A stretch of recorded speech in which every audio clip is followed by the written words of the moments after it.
it says when powering off, press and hold the power button until the LED glows solid red. After successfully switching off, it will emit a power off sound after letting go of the power button.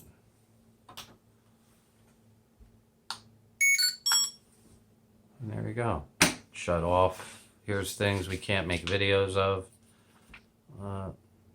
Binding breeze with your smartphone, binding breeze with your game controller, firmware upgrade, compass calibration, programming your drone settings, understanding the flight modes, placement before taking off, replacing the propellers, live streaming, and then they have notice and warnings, general warnings, warning on invasion of privacy, disclaimer, and that's all we could, FCC statement, RF exposure warning, IC radiation exposure statement for Canada.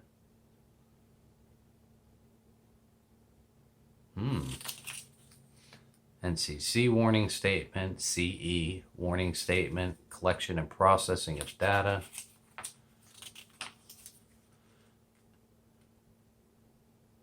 All right, if you bought this for your 10-year-old son, I believe it's a little over his head. And Daddy, you gotta help.